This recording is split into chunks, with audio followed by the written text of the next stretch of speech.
There are certain moments in history when time itself seems to pause, when a single decision made by one person in one fleeting instant creates ripples that spread across years and touch countless lives in ways no one could have predicted. In the dusty, dangerous world of the Wild West, where fortunes were won and lost as quickly as a gun could be drawn, and where the distance between wealth and poverty was measured not in dollars, but in the thickness of compassion in a human heart, one chance encounter would become the stuff of legend. Imagine a small frontier town baking under the merciless sun, a place where wooden buildings lined a single dirt street, and where survival was never guaranteed no matter how hard you worked or how much you prayed. Now imagine a woman standing outside a general store, her fingers trembling as she twisted a thin gold band off her finger, the last remnant of a happier time when love had seemed strong enough to conquer any hardship. She was preparing to trade this precious symbol of her marriage for a few coins that might buy enough food to keep her children alive for another week. Across the street, a man sat on his horse, a wealthy rancher whose cattle dotted the hills for miles in every direction, watching this scene with eyes that had witnessed too much suffering to simply look away. What happened next would not just save one desperate family from starvation, but would set in motion a story of redemption, courage, and unexpected love that would echo through the generations and remind people that sometimes the greatest fortune a person can possess is not gold or land, but the willingness to extend a hand to someone who has fallen and needs help rising again. The year was 1879, and the American frontier was still a place where nature and human ambition collided with brutal and often tragic results. This was not the romantic Wild West that would later be portrayed in books and films, but rather a harsh reality where daily survival required constant vigilance, and where bad luck or bad weather could destroy years of hard work in a matter of days. The small town of Dusty Creek had sprung up along a narrow river that provided the precious water needed to sustain life in this arid landscape. The town consisted of perhaps 20 buildings clustered along a main street, including a general store that sold everything from flour to bullets, a saloon where men drank away their sorrows and sometimes their wages, a blacksmith shop where the constant ring of hammer on anvil provided a kind of industrial heartbeat, a small church with a wooden cross atop its steeple, and a scattering of houses and cabins where families tried to build lives despite the constant challenges. The people who lived in and around Dusty Creek were a tough breed, hardened by circumstances that would have broken softer individuals. There were homesteaders who tried to coax crops from soil that seemed determined to grow nothing but rocks and sagebrush, ranchers who fought against drought and disease, and rustlers to build herds of cattle, miners who dug into the earth searching for silver or gold that might make them rich or might kill them in a cave-in, merchants who supplied these various enterprises at prices that reflected the difficulty of getting goods to such a remote location, and countless others who drifted from place to place looking for work or opportunity or escape from troubles they had left behind. In this community, social standing was determined primarily by one thing: the ownership and control of resources, particularly land and water, because in such a dry climate, whoever controlled the water controlled everything else around it. At the top of this social hierarchy stood a man named William James Hartley, known to everyone simply as Will Hartley, a rancher whose success had made him one of the wealthiest and most influential men in the territory. Will had arrived in the region 12 years earlier with almost nothing, just a good horse, a rifle, and a determination to build something that would last.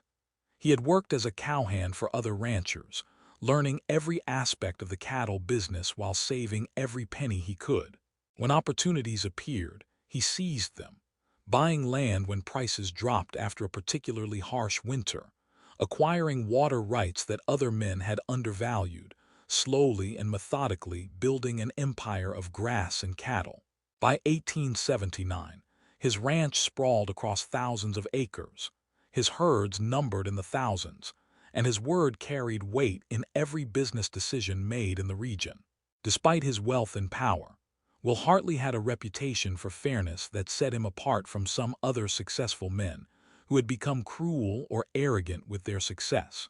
He paid his workers honest wages and treated them with respect. He honored his agreements even when doing so cost him money. He had been known to help neighbors who faced troubles beyond their control, though he did so quietly without seeking recognition or praise. Yet for all his success in business, Will was a lonely man. He had never married, having devoted all his energy and attention to building his ranch, and now in his late 30s, he lived alone in a large house that felt empty despite being filled with furniture and possessions. Something essential was missing from his life, though he could not have named exactly what that something was. Elizabeth Ann Carter had grown up believing that hard work and virtue would be rewarded, that if you lived honestly and loved deeply and tried your best, life would somehow work out in the end. Her parents had taught her these lessons, and her husband Michael had reinforced them during their 6 years of marriage. Michael had been a skilled carpenter, able to transform rough lumber into beautiful furniture and sturdy buildings, and his craftsmanship had been in high demand in the growing town. Together they had built a good life, not wealthy but comfortable, with enough money to afford a small house and to feed their 2 children, a 5-year-old daughter named Lucy and a 3-year-old son named James. Elizabeth had been happy in a way that had nothing to do with material possessions and everything to do with feeling safe and loved and hopeful about the future. Then, in what seemed like a single heartbeat, everything had fallen apart. Michael had been working on the roof of a new barn when the ladder beneath him broke without warning. He fell 20 feet and struck his head on a rock, dying instantly before anyone could even reach his side. Elizabeth remembered the moment when someone came to tell her, remembered the way the world had seemed to tilt and spin, remembered the feeling that this could not possibly be real, that surely she would wake up and discover it had all been a terrible nightmare. But it was not a nightmare. It was reality, and reality did not care about her feelings or her plans or her children who still needed a father. The financial situation became clear very quickly after Michael's death. He had left behind some money but not much, and funeral expenses consumed most of that small amount. The house they lived in was rented, and the landlord wanted his money every month regardless of personal tragedy. Elizabeth tried desperately to find work, but opportunities for women in frontier towns were extremely limited. She took in washing and mending, standing over steaming tubs scrubbing other people's dirty clothes until her hands were raw and bleeding, sewing by candlelight until her eyes burned and her vision blurred, earning perhaps $1 or $2 per week, far less than what was needed to pay rent and buy food for 3 people. She sold their furniture piece by piece, watching strangers carry away the table where her family had eaten meals together, and the rocking chair where she had nursed her babies, and the bed where her children had been conceived. The landlord, a hard man named Stevens who owned several properties in town, showed no sympathy for Elizabeth's circumstances. When she fell behind on rent, he gave her 1 month to pay everything owed or face eviction. Elizabeth begged for more time, explaining that she was trying her best, that she just needed a little longer to figure things out, but Stevens was unmoved. Business was business, he told her coldly, and he could not afford to be soft-hearted just because someone had experienced misfortune. 1 month and then she and her children would be put out on the street. Elizabeth approached various families in town asking if anyone needed household help or knew of any work she might do. Most people were kind, but offered nothing concrete beyond small amounts of charity, a loaf of bread here or a few coins there, gifts that Elizabeth accepted with burning cheeks because her children's hunger mattered more than her pride. But these small kindnesses did not add up to enough to solve her fundamental problem. The deadline approached like a storm cloud on the horizon, dark and threatening, and inevitable. Lucy and James were too young to fully understand what was happening, but they knew their mother was sad and frightened, and they knew that meals had become smaller and less frequent. Lucy stopped asking for second helpings even when she was still hungry. James developed a cough that worried Elizabeth because she had no money for a doctor, and because she had seen other poor children sicken and die from illnesses that wealthier families could have treated. She lay awake at night in the darkness, listening to her children breathe in their sleep, trying to think of some solution and finding none that would work. Finally, 3 days before the landlord would evict them, Elizabeth looked at her left hand and the thin gold wedding band that Michael had placed there on their wedding day 7 years earlier. The ring had never left her finger since that moment. It represented their vows and their love and all the dreams they had shared. Selling it felt like a betrayal, like she was erasing Michael from her life, like she was giving up the last proof that she had once been cherished and valued. But her children needed food, and she had nothing else left to sell. With hands that shook so badly she could barely control them, Elizabeth worked the ring off her finger. She wrapped it carefully in a scrap of cloth and placed it in her pocket. Then she dressed Lucy and James in their least worn clothing and told them they were going to town. The morning was hot and still as Elizabeth walked down the dusty main street of Dusty Creek, holding Lucy's hand while carrying James on her hip because his little legs had grown tired. She headed toward the general store where the owner, a man named Carlson, was known to sometimes buy gold and silver from people who needed quick cash. Elizabeth had rehearsed what she would say, trying to prepare herself for the moment when she would hand over the ring and watch it disappear into a stranger's possession. Her throat felt tight, and tears kept threatening to spill from her eyes, but she forced herself to stay calm because breaking down in public would only make an already humiliating situation worse. She reached the general store and told Lucy and James to wait outside on the wooden sidewalk, making them promise to stay right there and not wander off. Then she took a deep breath and pushed open the door, stepping into the dim interior that smelled of leather and tobacco and coffee beans. Carlson was behind the counter helping another customer, so Elizabeth waited, her heart pounding so hard it felt like it might break through her chest. Finally, Carlson finished with his customer and turned to Elizabeth, and she approached the counter slowly, reluctantly, as if walking toward her own execution. She placed the cloth-wrapped ring on the counter and unwrapped it with fingers that refused to stop shaking. The gold caught the light from the oil lamps, gleaming softly, and for a moment Elizabeth could not speak at all, could not force words through the tightness in her throat. Carlson picked up the ring and examined it with the practiced eye of someone who had evaluated countless items, weighing it in his hand and holding it up to the light. Then he placed it back on the counter and named his price. $3. $3. Elizabeth felt the world seem to waver around her. $3 for the symbol of everything she had lost.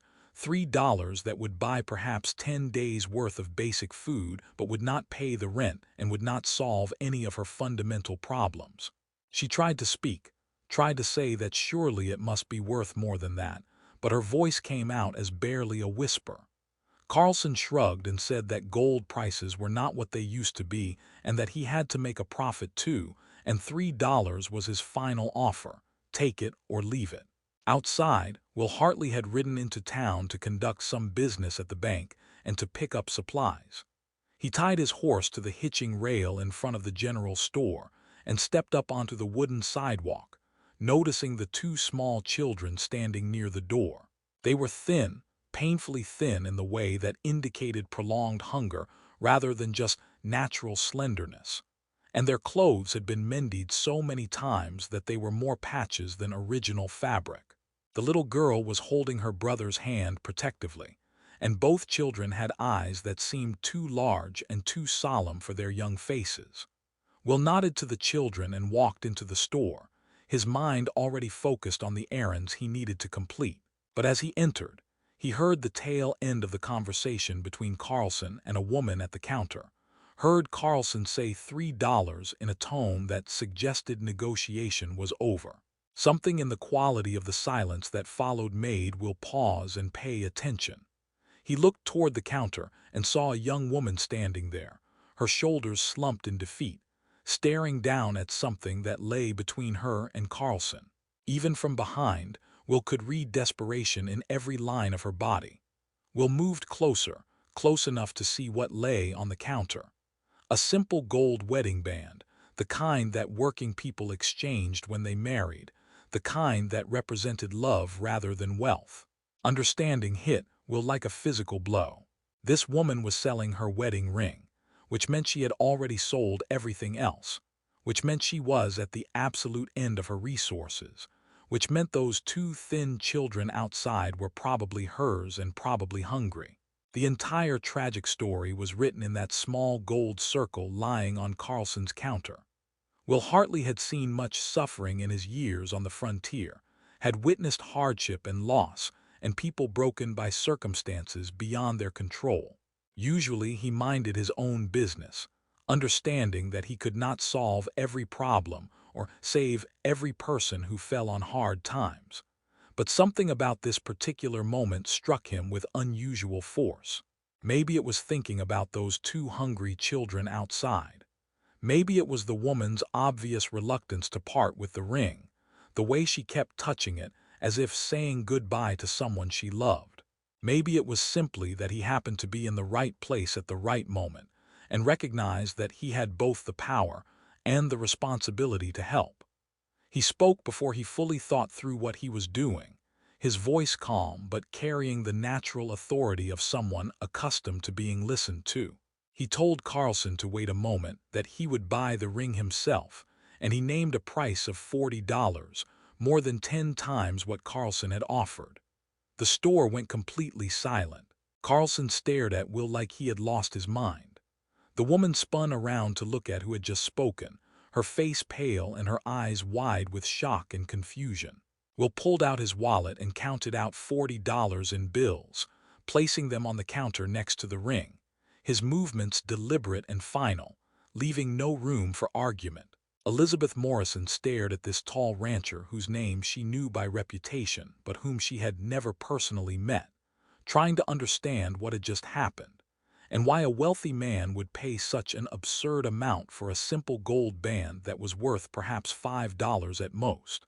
Her first instinct was to refuse, to say that she could not possibly accept such charity, but the practical part of her mind was already calculating what $40 could do, how it would pay her rent and buy food and give her time to find real work or make a real plan.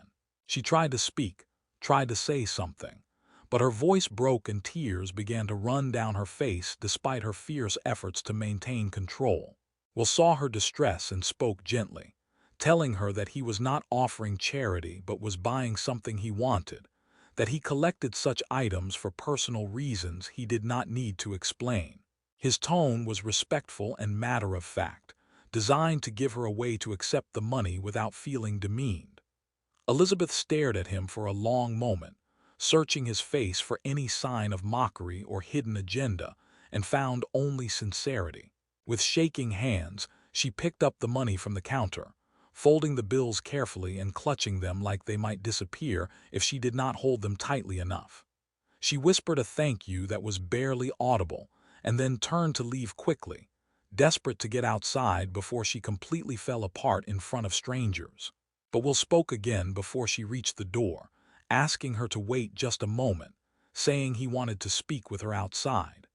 Elizabeth felt her heart begin to race with a mixture of fear and hope, wondering what else this encounter might bring, wondering if there was a price for his generosity that she would be expected to pay.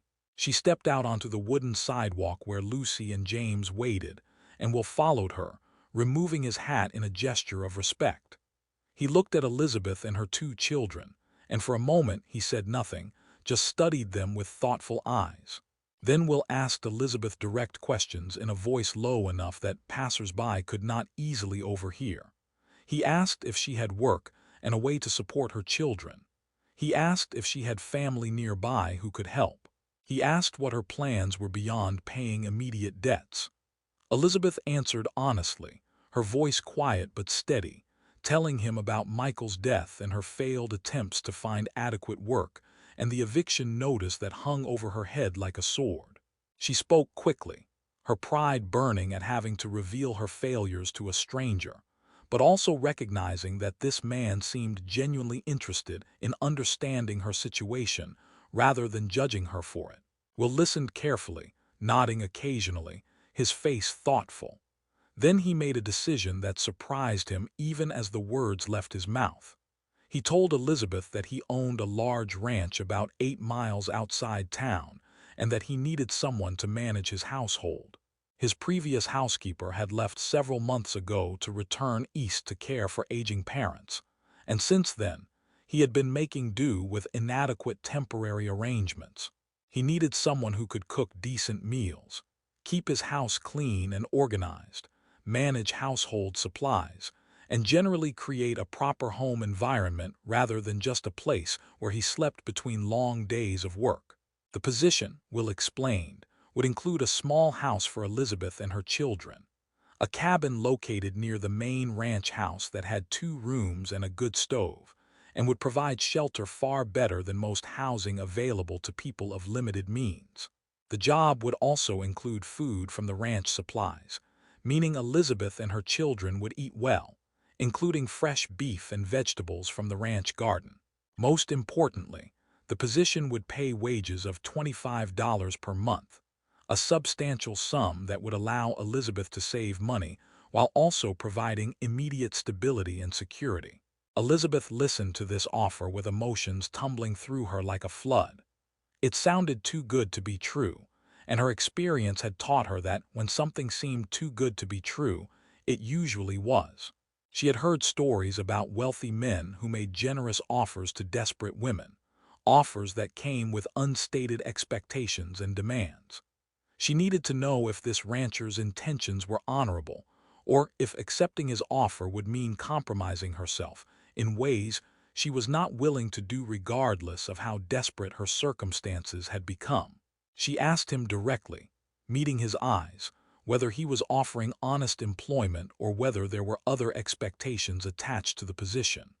Will understood immediately what she was asking, and he felt a flash of anger not at her, but at a world where women had to ask such questions because too many men abused their power.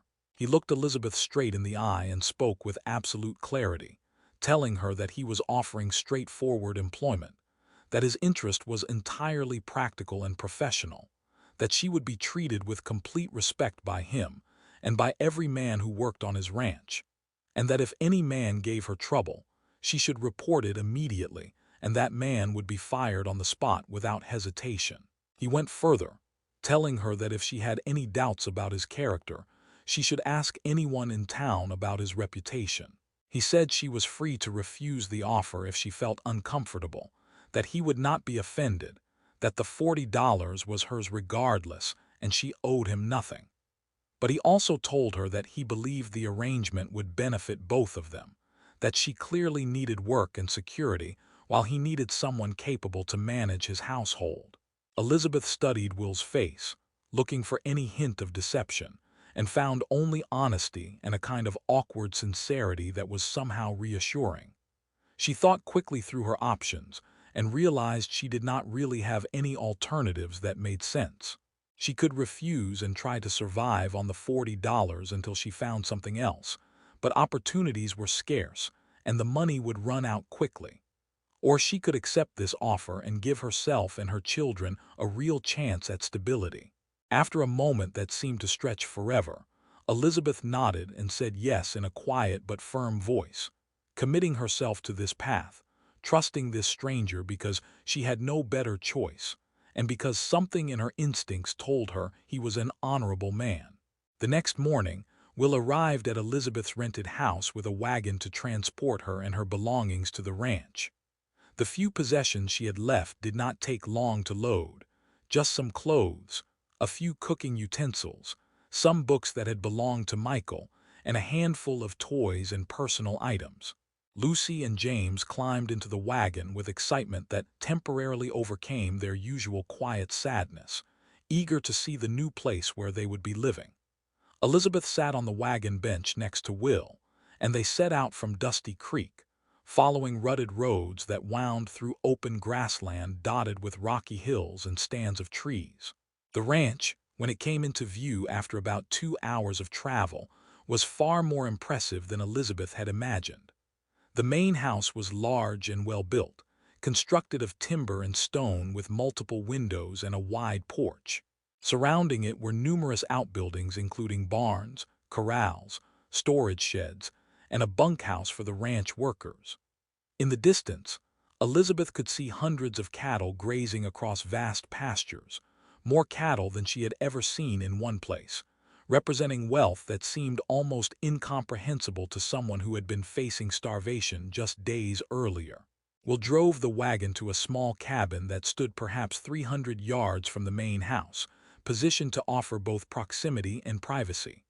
The cabin was simple but solid, with log walls, a shingled roof, real glass windows, and a stone chimney. When Will opened the door and Elizabeth stepped inside, she felt tears spring to her eyes at what she saw.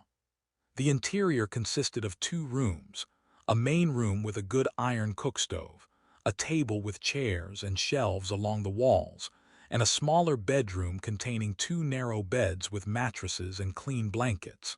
Compared to the crowded, drafty rented house they had left, this cabin felt like a palace. Will helped unload their possessions and then walked Elizabeth to the main house to show her where she would be working. The house interior was well built but clearly lacked a woman's touch, with furniture that was functional but sparse, floors that needed scrubbing, and an overall atmosphere of a place where someone existed but did not truly live. The kitchen was adequately equipped but disorganized, with supplies stacked haphazardly and dishes that needed better care. Elizabeth immediately began making mental notes about what needed to be done, feeling a sense of purpose awakening that had been dormant since Michael died. Will explained the basic routine, telling Elizabeth that he took breakfast early, usually around 6 in the morning, and returned for supper around 7 in the evening. He took his midday meal with the ranch hands, so she would not need to worry about that. He showed her where supplies were kept and introduced her to his foreman, a grizzled man named Tom Wilson who had worked for Will for 8 years and who ran the day-to-day operations with quiet competence. Tom welcomed Elizabeth with cautious politeness, clearly uncertain about having a woman and children at the ranch but willing to reserve judgment. Will made it clear that Elizabeth was to be treated with complete respect and that any problem should be reported to him immediately.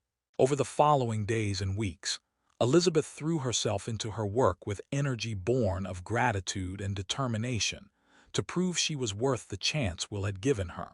She cleaned the house thoroughly, scrubbing floors, washing windows, organizing the kitchen and pantry. She learned Will's preferences for meals, discovering that he appreciated simple, well-cooked food rather than elaborate dishes.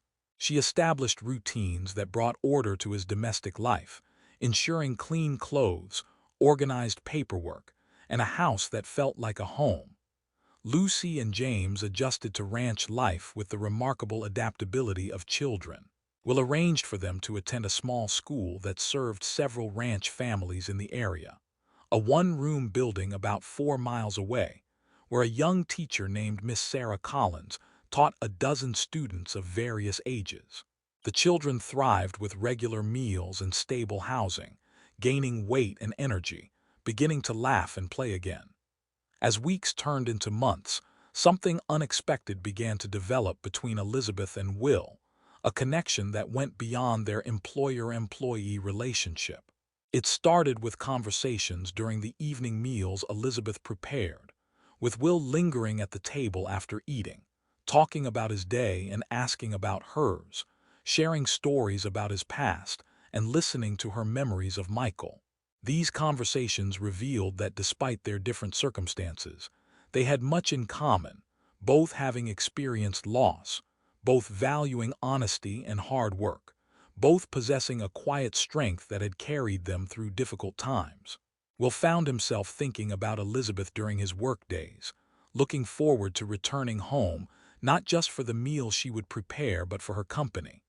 He noticed the touches she added to his house, the wildflowers in jars on the table, the curtains that softened harsh windows, the overall warmth that had been missing for years. His house had become a home, and he realized how much he had been missing that without fully understanding what was absent. Elizabeth found her feelings about Will slowly shifting from gratitude to genuine affection. She saw how hard he worked, how fairly he treated his workers, how he occasionally played with Lucy and James when he thought no one was watching, how he was gruff on the surface but kind underneath. She began taking extra care with her appearance on days she knew she would see him, then felt guilty about such feelings, as if caring for another man somehow betrayed Michael's memory. The ranch community noticed these developing dynamics, and inevitably there was talk. Some was good-natured speculation about whether the boss might be falling for his housekeeper, while some was less kind, with suggestions that perhaps Elizabeth had planned this all along. Tom Wilson heard these whispers and shut them down firmly whenever they occurred in his presence, making clear that Elizabeth had proven herself through hard work. Will also heard the gossip and addressed it directly, calling his workers together and stating clearly that Elizabeth Morrison was his employee, and that any man who spoke disrespectfully about her would be fired immediately. As fall approached, Will made a decision. He recognized that his feelings for Elizabeth had grown beyond appreciation into something deeper that felt like love. He believed he saw signs she might feel similarly, though she carefully maintained appropriate boundaries. One evening after supper, after Lucy and James had returned to the cabin, Will asked Elizabeth to sit with him for a moment. His nervousness was evident, and Elizabeth felt her heart beat faster, sensing something significant was about to happen. Will spoke carefully, telling Elizabeth that he had grown to care about her over the months she had worked for him, that his feelings had developed into something beyond professional respect. He told her he understood if she did not feel ready for any romantic relationship, that he would not pressure her, that her position was secure regardless of how she responded. Elizabeth listened with emotions flooding through her. She had been fighting her own developing feelings, telling herself it was too soon after Michael's death, that she was confusing gratitude with affection. But hearing Will speak openly gave her permission to acknowledge her own feelings. She told him honestly that she had been frightened of feeling anything for another man, that losing Michael had nearly destroyed her, that risking that kind of pain again was terrifying. But she also told him that despite her fear, she had come to care about Will, to respect and admire him, to feel something that was beginning to feel like love. They talked long into that night, both revealing vulnerabilities, both acknowledging that moving forward would require courage. Will made clear he was not asking her to forget Michael, that he understood she would always carry that love. Elizabeth made clear she needed time, that she could not rush into anything. They agreed to move slowly, to be honest about their feelings, to see where the relationship naturally led. Spring arrived with its dramatic transformation of the landscape, turning brown hills green and filling the air with the scent of growing things. Elizabeth had been at the ranch for nearly a year, and the changes in her life were profound. Lucy and James were healthy and happy, thriving in their stable environment. Elizabeth herself had regained weight and color, no longer looking like someone on the edge of disaster, but rather like someone who was secure and content. More than physical changes was the transformation in her spirit, the way she smiled easily, the confidence she carried. The relationship between Elizabeth and Will had deepened steadily through the winter, with both becoming more comfortable expressing affection and making clear to each other and to the ranch community that they were moving towards something permanent. They had been careful about propriety, maintaining separate households, ensuring their relationship developed in ways no one could legitimately criticize. But everyone could see how they looked at each other, how Will's face lit up when Elizabeth entered a room, how Elizabeth's voice softened when she spoke about Will. In early April, Will asked Elizabeth to ride with him one Sunday to a place on the ranch he particularly loved, a high meadow with views across the valley. They rode horses to the spot where wildflowers were beginning to bloom in carpets of color. They dismounted and walked to the edge where they could see for miles, and Will took Elizabeth's hand and told her this was where he had stood years ago when he first claimed this land, where he had looked out and dreamed about building something lasting. He told her he had achieved material success, but had discovered it felt empty without someone to share it with. Then Will did something that took enormous courage for a man not comfortable with emotional vulnerability. He asked Elizabeth to marry him, offering his heart and his life, and his promise to love her and her children for as long as he lived. Elizabeth felt tears streaming down her face as she looked at this strong man making himself vulnerable, offering everything he had built. She thought about Michael and knew somehow he would want her to be happy, would want her to accept love when offered genuinely, would want his children to have a good man who would protect and provide for them. She said yes through her tears, embracing Will with fierce joy. They stood together in that high meadow holding each other, making promises about the future they would build. When they returned that evening, they told Lucy and James first, wanting the children to hear directly from them. The children reacted with enthusiasm, especially Lucy, who had grown to love Will and who had secretly hoped he would become part of their family. The wedding took place 6 weeks later in the small church in Dusty Creek, with much of the community in attendance. Elizabeth wore a beautiful dress that Will insisted on buying, and she walked down the aisle with Lucy while James stood next to Will. The ceremony was traditional and moving, with vows exchanged clearly and with tears in many eyes. Witnesses who understood this wedding represented not just a union but redemption and new beginning for people who had both suffered significant loss. The years following the wedding saw the Hartley family flourish in ways that touched not just their own lives, but the entire community.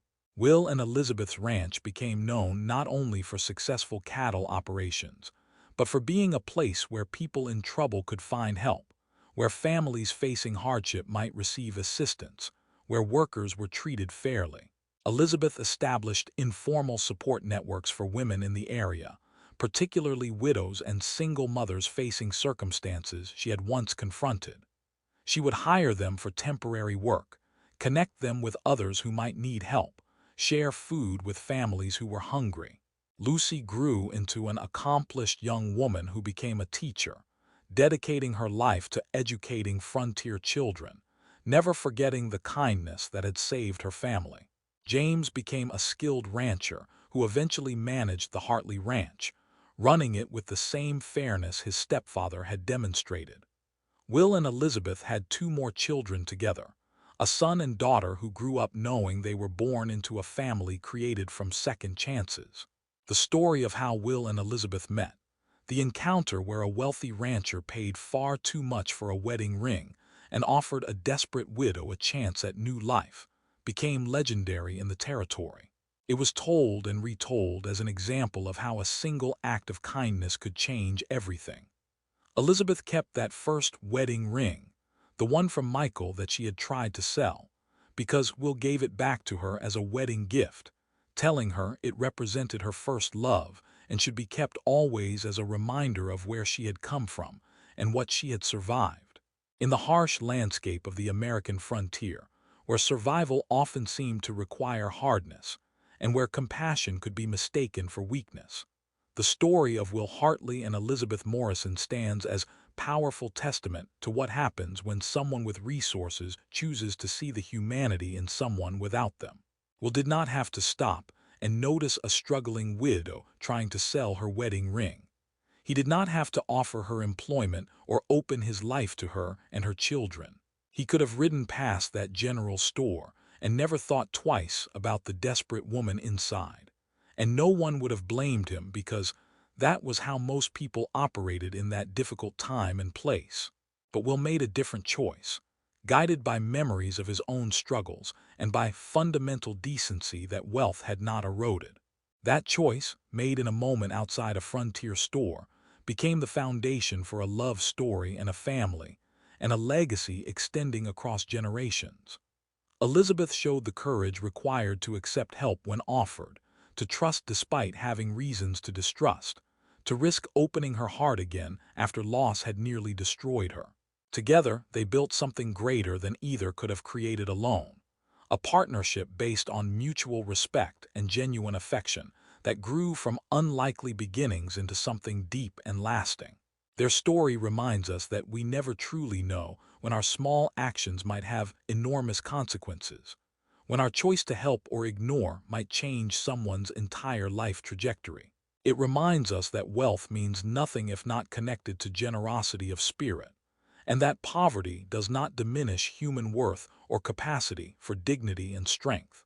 Most importantly, their story demonstrates that even in the hardest circumstances, even when loss seems overwhelming and the future looks impossible, there remains possibility for redemption and new beginnings if we have courage to accept them, and if we are fortunate enough to encounter people who choose compassion over indifference. The wild frontier was indeed harsh and brutal, where many stories ended in failure and tragedy. But some stories, like this one, ended in hope and love, and the creation of something beautiful from broken pieces of what came before, proving that sometimes the richest treasure anyone can offer is simply the willingness to see another person's pain and say three words that change everything. Come with me.